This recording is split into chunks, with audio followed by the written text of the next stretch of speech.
حضرات محترم، سورہ بنی اسرائیل کی آیت نمبر 84 آپ کے سامنے تلاوت کی ہے۔ اس میں اللہ رب العزت نے ارشاد فرمایا، کل آپ ان سے فرما دیجئے کل یعمل علی شاکلتی، کہ ہر انسان جو عمل کرتا ہے اپنی شاکلہ کے تحت کرتا ہے۔ فَرَبُّكُمْ أَعْلَمُ بِمَنْ هُوَ أَهْدَىٰ سَبِيلًا، لیکن تیرا رب ہی یہ بہتر جانتا ہے کہ کون صحیح راستے پر ہے اور کون نہیں ہے ہدایت کے اعتبار سے۔ اس میں ایک لفظ شاکلہ استعمال ہوا ہے، آج اسی پہ بات کرنا مقصود ہے کہ شاکلہ کسے کہتے ہیں، کیونکہ ہر بندہ جو بھی عمل کرتا ہے اپنی شاکلہ کے تحت کرتا ہے، لیکن شاکلہ کو سمجھنے سے پہلے دو اور اصطلاحات کا جاننا ضروری ہے کہ ہم ان کو سمجھیں، پھر ہمیں شاکلہ کی سمجھ آئے گی۔ انسان جتنے بھی اعمال کرتا ہے اس کا کوئی پس منظر ہوتا ہے، اس کے پیچھے کچھ محرکات ہوتے ہیں، کچھ انسینٹیو ہوتے ہیں۔ بغیر کسی محرک کے کوئی عمل نہیں ہوتا۔ وہ محرکات جن کے تحت انسان سارے اعمال انجام دیتا ہے، عام طور پر 3 قسم کے محرکات ہیں، کچھ ایک محرک کے تحت، کچھ دوسرے، کچھ تیسرے۔ انسان اپنے بعض اعمال جو ہے اپنی جبلت کے مطابق کرتا ہے،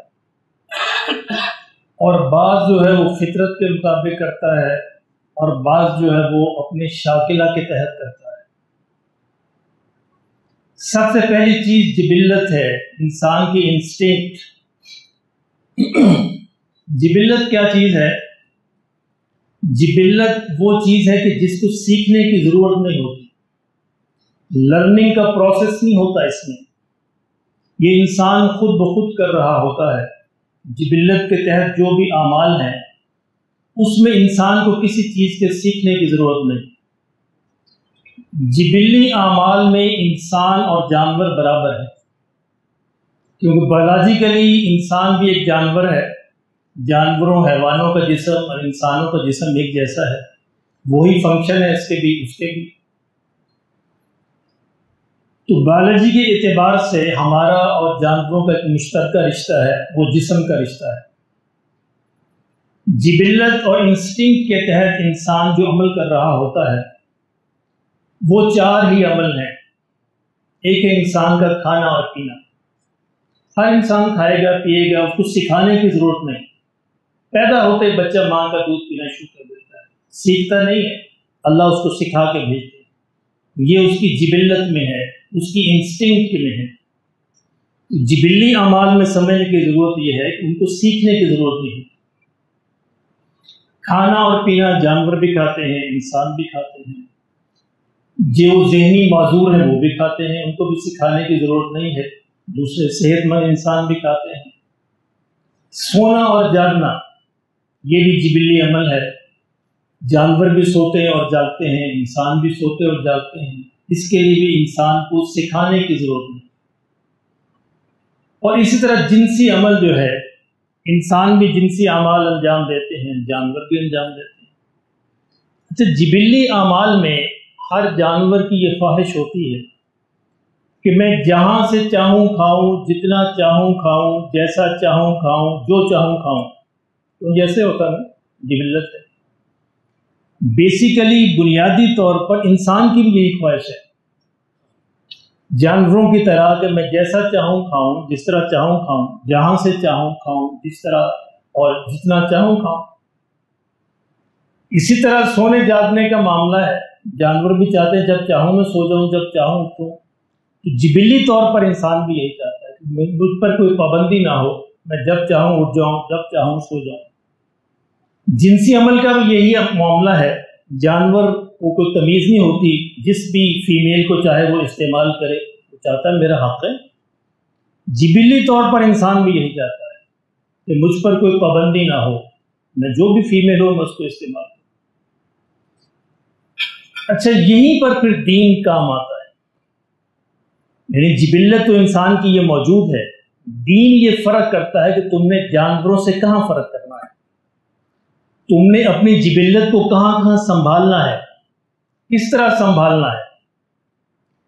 تو میں یہ عرض کر رہا ہوں کہ جبلی اعمال جو ہیں، جو انسٹنکٹ کے جو اعمال ہیں، ان کو سیکھنے کی ضرورت نہیں پڑتی، یہ انسان خود بخود کرے گا. مجھے وہ یاد آ رہا ہے واقعہ،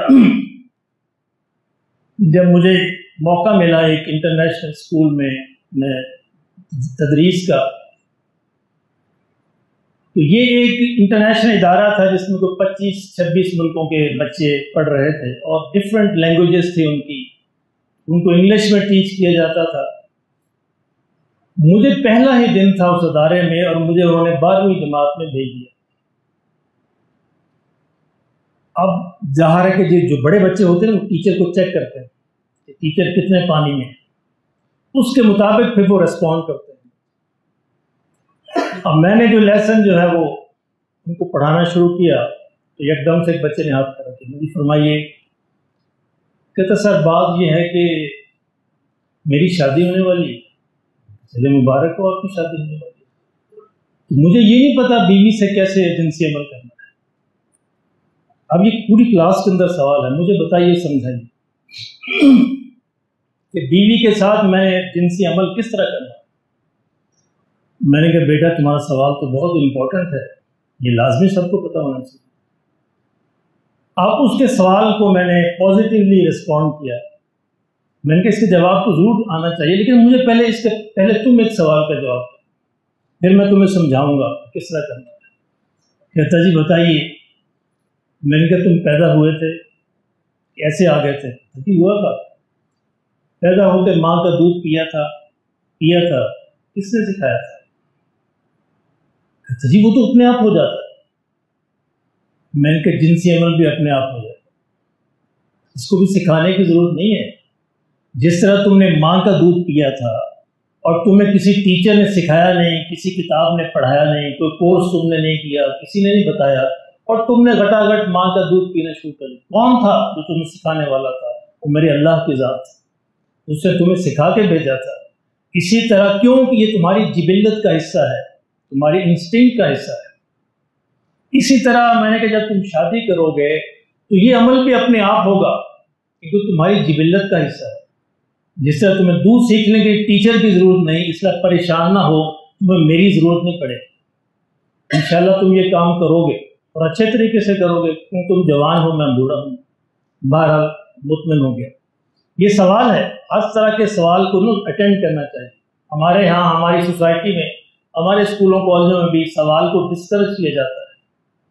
سوال آدھا علم ہوتا ہے. اب اس دن کے بعد پھر اس کلاس کو ہمت نہیں پڑی کہ اس طرح کے سوال کرنے کی، کیونکہ انہیں پتا تھا کہ ٹیچر ہر طرح کے سوال کا جواب دے سکتا ہے. اب انہوں نے چیک کر لیا تو معاملہ حل ہو گیا. تو میں عرض کر رہا تھا کہ جبلت وہ چیز ہوتی ہے جس کو سیکھنے کی ضرورت نہیں پڑتی. 4 چیزیں: کھانا پینا، سونا جاگنا، اور ہمارا جنسی عمل. اس کے لیے کسی ٹیچر کے پاس جانے کی، کورس کرنے کی، کسی سے کوئی لیسن پڑھنے کی کوئی ضرورت نہیں، یہ اللہ نے سکھا کے بھیجا. اچھا، دین یہاں پہ کیا کام کرتا ہے؟ دین یہ کہتا ہے کہ ہاں کھانا تو تمہاری طبیعت کا حصہ ہے، لیکن کیا کھانا ہے؟ حلال کھانا ہے. اب یہاں پہ دین رکاوٹ ڈالتا ہے. تم نے حلال کھانا ہے، حرام نہیں کھانا. اور کیسے کھانا ہے؟ یہاں پہ پھر محمد رسول اللہ آتے ہیں صلی اللہ علیہ وسلم. اس طرح کھانا ہے، یہ کھانے کے آداب ہیں. جانوروں کی طرح نہیں کھانا. کھانا ہے تو اس طرح کھانا ہے اگر تم محمد کے ماننے والے ہو صلی اللہ علیہ وسلم. کیوں نہیں؟ یہاں پہ پھر دین جبلت کو ٹھیک راستے پہ لاتا ہے. جبلت تو ہے، سیکھا تو نہیں ہے، لیکن اس کے لیے کچھ تہذیب چاہیے، کچھ طریقے چاہیے، اور وہ یہ ہے. سونا اور جاگنا تو ہے، لیکن دین یہاں پہ چاہے کہ نہیں، سونے جاگنے کے اوقات مقرر ہیں. تم فجر کے ٹائم نہیں سونا، فجر کے ٹائم پہ اٹھنا ہے، اللہ کے حضور حاضر ہونا ہے. اور سونا کیسے؟ یہاں پہ پھر آئیں گے محمد رسول اللہ صلی اللہ علیہ وسلم. اس طرح سونا ہے، دائیں کروٹ پہ سونا ہے، دعائیں پڑھتے ہوئے سونا ہے، وضو کر کے سونا ہے، اللہ کا ذکر کرتے ہوئے سونا ہے. اب یہ سارے کا سارا عمل جبلت ہے، لیکن دین کا احسان یہ ہے کہ دین نے اس کو ہمارے لیے عبادت بنا دیا ہے. سمجھے؟ یعنی کرنا تو تھا، سونا بھی تھا، جاگنا بھی تھا، کھانا بھی تھا، پینا بھی تھا، جنسی عمل بھی تھا، حتیٰ کہ جنسی عمل بھی عبادت ہے۔ یعنی جنسی عمل بھی اگر اس نیت سے کیا جائے گا کہ میں حرام سے بچ جاؤں، حرام سے بچ جاؤں، تو اپنی بیوی کے ساتھ مشغول ہونا جو ہے یہ اس کی بھی یعنی یہ بھی عبادت کا عمل بن جائے، نیت پہ۔ دین کے اندر سارے اعمال نیت پر۔ تو یہ پہلی بات تھی جبلت۔ اچھا، دوسری بات ہے فطرت، یعنی انسان کچھ عمل جبلت کے تحت کرتا ہے، کچھ فطرت کے تحت کرتا ہے۔ فطرت کیا ہے؟ فطرت ہے نیکی اور بدی کا شعور۔ یہ بھی انسان کی دل میں، طبیعت میں، دماغ میں اللہ نے رکھ کے بھیجا ہے۔ اس کے لیے بھی کسی چیز کی ضرورت نہیں ہوتی۔ ہاں، یہ شعور موجود ہے، البتہ اس شعور کی تربیت کی ضرورت پڑتی ہے، اس کو تعلیم کی ضرورت پڑتی ہے، جبلت میں ضرورت نہیں پڑتی۔ لیکن نیکی اور بدی کا شعور جو اللہ نے رکھا ہے، یہ رکھ کے بھیجا ہے۔ دنیا کا ہر انسان کسی بھی مذہب کا ہو، وہ یہ چاہے گا کہ انصاف کیا جائے، جو بھی مذہب ہو وہ چاہے گا انصاف کیا جائے، وہ چاہے گا دھوکہ نہ دیا جائے، وہ چاہے گا جھوٹ نہ بولا جائے، وہ چاہے گا والدین کے ساتھ اچھا سلوک کیا جائے۔ کیوں یہ چاہتا ہے؟ کہ یہ اس کی فطرت کا حصہ ہے۔ میرے آقا نے فرمایا صلی اللہ علیہ وسلم کہ ہر انسان جو ہے فطرت پر پیدا ہوتا ہے۔ وہ فطرت کیا ہے؟ دین کی فطرت، اسلام کی فطرت، شرک سے بیزاری کی فطرت، توحید کی فطرت۔ یعنی ہر انسان کو، ہر بچے کو اللہ توحید سکھا کے بھیجتا ہے۔ اس کائنات کا مالک اور خالق ایک ہی۔ بعد میں انسان پھر ڈیویٹ ہوتا ہے، ادھر ادھر چلتا ہے، راستے سے ہٹتا ہے دوسری چیزوں سے متاثر ہو کر، ورنہ توحید انسان کی فطرت کے اندر موجود ہے۔ اگر کوئی بندہ ایک ایسے جنگل کے اندر پیدا ہو جائے جہاں کوئی اس کو دوسرا انسان نہ ملے، ساری عمر تنہا رہے، اس کو کچھ بھی علم نہ ہو، کوئی نبی آیا ہے، کوئی کتاب آئی ہے، کوئی چیز آئی ہے، ساری عمر تنہا رہے، اب اس کا حساب کیسے ہوگا؟ اس کا حساب فطرت پر ہوگا، فطرت پر، کیونکہ اسے ملا ہی کچھ نہیں، اسے کوئی انسان نہیں ملا، کوئی پیغام نہیں ملا، کوئی اسے کتاب نہیں ملی، کچھ نہیں اس کو معلوم۔ اس کا حساب اللہ فطرت پر لیں گے کہ تمہیں میں نے فطرت دے کر بھیجی تھی توحید کی، کیا تم نے ستاروں کو دیکھ کر یہ مانا کہ ان کا کوئی خالق ہو سکتا ہے؟ چاند روز طلوع ہوتا تھا، سورج نکلتا تھا، ڈوبتا تھا، بارشیں ہوتی تھی، زلزلے آتے تھے، یہ ساری چیزیں کیا تمہیں اس بات کی طرف متوجہ کرتی تھیں کہ ان کا کوئی مالک ہے، کوئی خالق ہے؟ اگر تو وہ کہے گا ہاں یا اللہ میں مانتا تھا کوئی خالق ہے، مالک بس بخشا جائے گا، کیونکہ اس کو اور تو کچھ علم ہی نہیں، اللہ نے اس کو حساب اس کے علم کے مطابق لینا ہے۔ جتنا جتنا انسان کا علم بڑھتا چلا جاتا ہے، اللہ اتنا ہی اس کا حساب اس کے مطابق لے گا۔ انسان کے حالات اور علم کے مطابق اس کا حساب ہوگا۔ سب کے حالات ایک جیسے نہیں ہوتے۔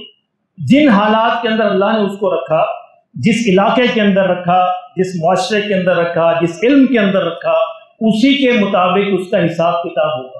میرے سے امام ابو حنیفہ کے مطابق سوال نہیں ہوگا، میرے سے میری عقل کے مطابق سوال ہوگا، آپ سے آپ کی عقل کے مطابق سوال ہوگا۔ اور اللہ یہ جانتا ہے کہ اس نے اپنی عقل کو استعمال کیا تھا یا نہیں۔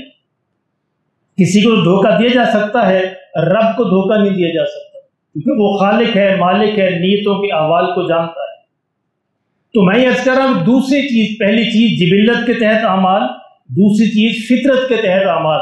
اچھا، فطرت کے تحت جو اعمال ہوتے ہیں، یہ عام طور پر انسان جو ہے اس کو اپنی فطرت کو بگاڑ لیتا ہے معاشرے سے متاثر ہو کر، اس لیے فطرت کی تربیت کی ضرورت پڑتی ہے۔ اس کے لیے پھر آسمانی کتابیں آتی ہیں، اس کے لیے انبیاء آتے ہیں، اس کے لیے لمبا چوڑا جو نظام دیا جاتا ہے کہ اگر تم اس پر عمل کرو گے تو اپنی فطرت کے مطابق رہو گے۔ اللہ نے جو نیکی اور بدی کا شعور دے کر بھیجا ہے، فَأَلْهَمَهَا فُجُورَهَا وَتَقْوَاهَا قَدْ أَفْلَحَ مَنْ زَكَّاهَا وَقَدْ خَابَ مَنْ دَسَّاهَا۔ یہ اللہ قرآن میں بیان کر رہا ہے کہ ہم نے دونوں راستے اس کو بتا کے بھیجا ہے۔ اب یہ دونوں راستے، یہ کتاب کیا کرتی ہے؟ ان دونوں راستوں کی تفصیل بیان کرتی ہے۔ یہ نہیں بتاتی کہ دونوں راستے تم نے اپنانے ہیں، یہ انسان کو پتہ ہے اپنی فطرت میں، یہ اس کی تفصیل بتاتی ہے کیسے اپنانے ہیں، کب کب اپنانے ہیں، کتنے اپنانے ہیں، کہاں اپنانے ہیں۔ اب اس کے لیے پھر یہاں انسان کو آسمانی کتابوں کی وحی کی ضرورت پڑتی ہے۔ اچھا، تیسری چیز جو سب سے مشکل ہے، جس کو جو میں نے آیت آپ کے سامنے پڑھی تھی، وہ یہ تھی، کل یعمل علی شاکلتی، کہ جو آپ ان سے فرما دیجئے کہ ہر بندہ اپنی شاکلہ کے تحت ہوتا ہے۔ جب یہ شاکلہ کیا ہے؟ شاکلہ یہ ہوتا ہے، فطرت بھی آپ سمجھ گئے اور جبلت بھی سمجھ گئے، شاکلہ یہ ہے کہ انسان کسی خاص ماحول کے اندر رہ رہا ہوتا ہے، لیکن اب اس ماحول کے اس پر کچھ اثرات ہوتے ہیں، اس ماحول کے تحت اس کی ساخت اور بناوٹ سوچنے کی جو بنتی ہے، اس کے جو رویے بنتے ہیں وہ شاکلہ ہے۔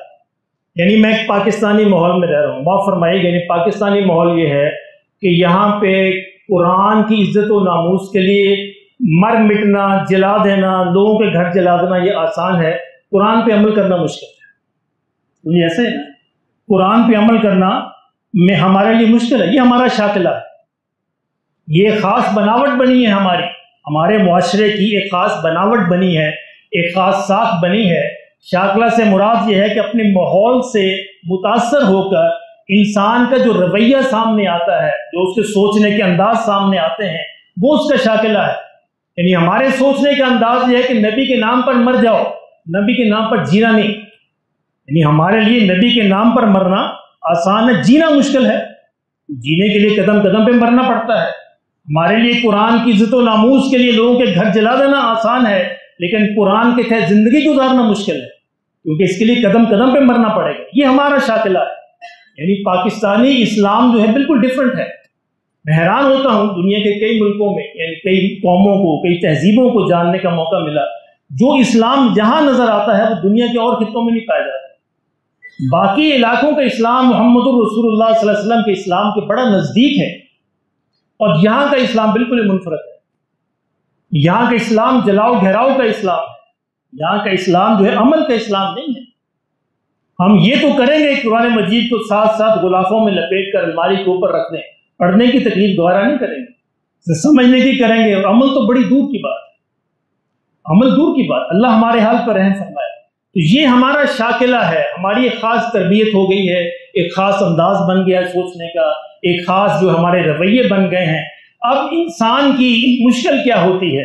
انسان نے شاکلہ کو توڑنا ہوتا ہے، یعنی جس خول کے اندر وہ پلا ہے، جس خول کے اندر پرورش پائی ہے، اگر اس خول کو توڑنے میں کامیاب ہو گیا تو انشاءاللہ وہ حق کو پا لے گا۔